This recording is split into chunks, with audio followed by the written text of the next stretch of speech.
Looking back at last week's game against the Arizona Cardinals, there are a lot of candidates for MVP, most of them on offense. The guy who jumps out the most, obviously, is Vernon Davis, the tight end, who had 2 touchdowns and 180 receiving yards. Frank Gore went over 100 yards rushing. The 2 tackles, Joe Staley and Anthony Davis, had excellent games. But the guy who gets my vote for MVP of that game is a guy who actually didn't play very well. He admitted after the game that he was rusty after taking 2 games off with a groin injury, and he wasn't seeing the field very well. But when the 49ers absolutely had to have a big play at the end of the game, it was Patrick Willis who delivered it when he poked the ball free from Larry Fitzgerald in the third quarter. I thought at that point in the game it was shaping up very much like the losses to Seattle and Indianapolis, where the defense is on the field for a very long time, and they really needed a game-changing play at that moment.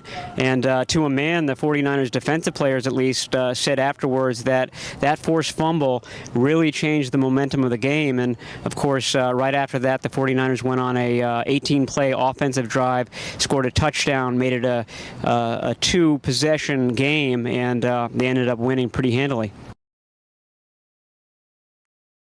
Looking ahead to this week's game against the Tennessee Titans, the matchup that intrigues me the most, at least, involves Delanie Walker, who's someone very familiar to 49ers fans. Walker had a knee injury throughout training camp in Tennessee. He got off to a very slow start, but more and more he's becoming part of that offense.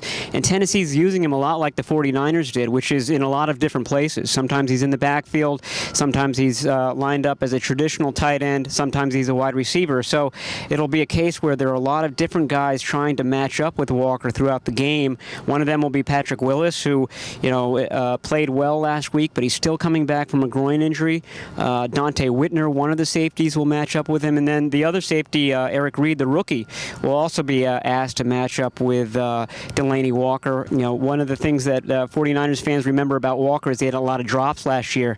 Well, he's only got 2 this year, and he also has 2 touchdowns, so his hands seem to have improved a bit on his trip east to Tennessee. Today's Twitter question comes from @TastelessGentleman, who asks, what's more likely, the 49ers trading for Giants receiver Hakeem Nicks or Browns receiver Josh Gordon? I think neither are likely. The trade deadline is October 29.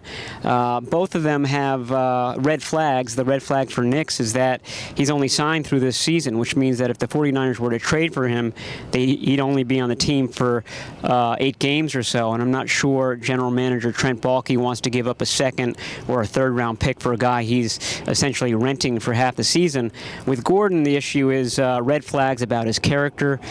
He was suspended for the first 2 games of this season, could be suspended for a full season if he fails another drug test, and so that's the reason why I don't think the 49ers are going to trade for either. However, I think Gordon is the type of receiver that they really could use on this offense. He's a big guy. He makes plays downfield. He would seem to mesh very well with the play-action run game, which the 49ers obviously have been doing very well. They just haven't gotten very much production out of their number 2 receiver thus far.